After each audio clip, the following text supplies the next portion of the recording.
बघू शकता मित्रांनो, आपण तळ केल्यानंतर त्याच्या भिंतीवरती आपल्याला पाणी मारावे लागते. त्याने करून आपले तळ मजबूत व खडे नंतर दाबायला सोपे जातात.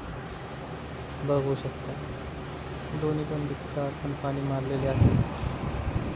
त्यानंतर हे प्रेसिंग करण्याच्या टायमावेळी आपण ज्यावेळेस प्रेसिंग करत असतो तळ्याच्या भीती त्यावेळेस कबूला वेळले जाते. जेणेकरून हे आपले खडे दगड आहेत ते माती शिफ्ट होतात आणि वरून नुसते प्लेन सरफेस राहतो. जेणेकरून आपल्या पन्नीला काही हानी होण्याची शक्यता ही कमी असते. बघू शकता किती प्लेन होतं.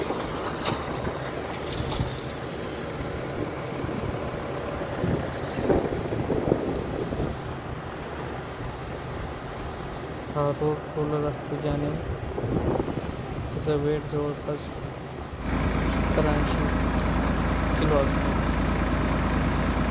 त्यानंतर आपण जेव्हा पन्नी आठवतो त्यावेळेस त्याला चिटकलं जातं आणि पन्नी अशी आटकली जाते. त्यासाठी भरपूर लेबर लागतात आणि अशा साईडने गोण्या आणि त्याला आपल्याला नाली खांदावं लागते त्या गोण्याच्या दिवसात. बघू शकता पन्नी जोडता वेळेस चे चित्र.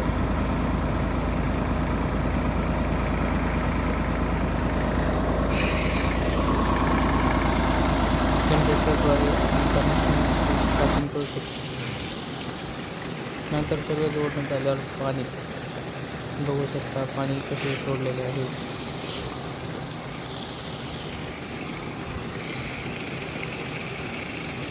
बघू शकता एक दिवस मोटर चाललेली आहे तरी पण तळ नाही झाकलेला. हे जे दृश्य आहे ते तळ्या भरल्यानंतरचे दृश्य आहे. त्यानंतर आपण तळ्यात एक पाणी पडणारं आपण स्टेट पाईपला जोडलेले आहे आणि तेच पाईप जे की तळ्यातले मोटर आहेत त्याला जोडलेले आहे. तर बघू शकता मोटर आहे त्याला ड्राम बांधून आपण मोटर तळ्यात सोडलेली आहे. जेणेकरून आपल्या पन्नीला खाली जाऊन ते कोणची इजा न पोहोचो आणि ते वरतीही तरंगून राहो.